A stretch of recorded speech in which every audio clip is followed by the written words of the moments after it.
What if the biggest measure of your success in life wasn't just about your bank account, but about your sense of purpose? I'm Dr. Ruth Taylor, and today we're diving into key number 8 from my book series, 100 Keys to Win at Life. And it's a big one, winning with purpose.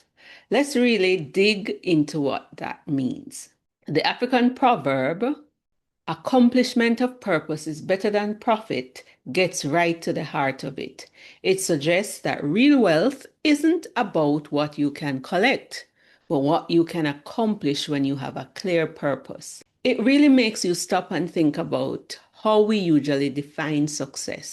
Okay, so we're talking about purpose. Author Napoleon Hill, he calls it a chief definite aim. It's not a wish, it's not a dream, it's a specific primary goal that becomes a compass for your entire life, guiding every single decision and every action you take.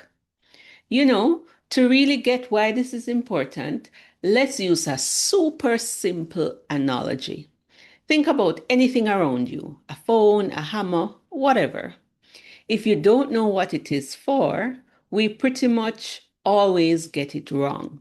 We misuse it, or maybe even abuse it, or we just completely overlook it and what it's capable of. We never get the full value out of it because we don't understand its basic job. And you guessed it, it's the same thing for our lives. Without a really clear understanding of your own purpose, your own chief definite aim, you risk doing the same things.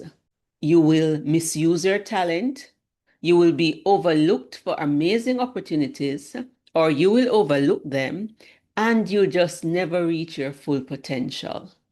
It's often the real reason behind that feeling of being adrift. But let's get real. How do we actually find purpose? I mean, this isn't something that just falls out of the sky, right?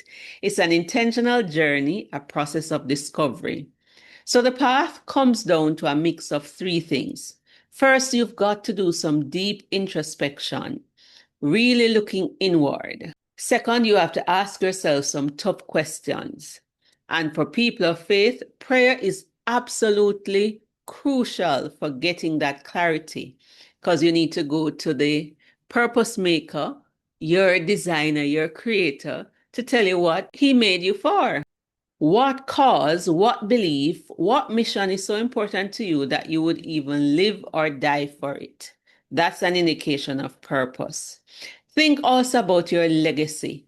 When all is said and done, what mark do you want to leave behind?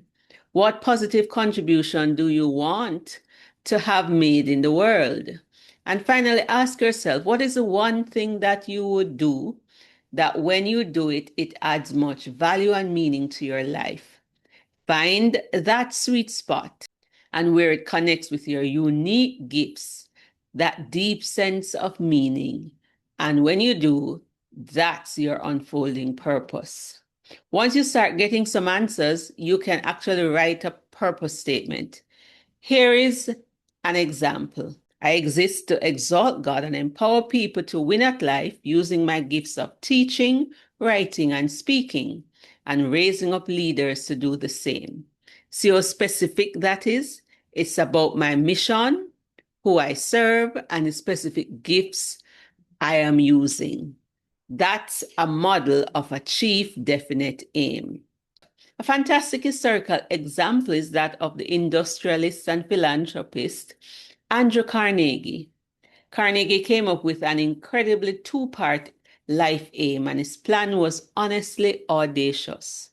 He decided to spend the first half of his life making a massive fortune and then spend the second half of his life giving it all away to build thousands of libraries and schools for everybody. And you know what? That's exactly what he did. He had this unwavering focus, a chief definite aim that guided him for decades. Now it's your turn because your purpose isn't just some nice idea, it is your reason for being.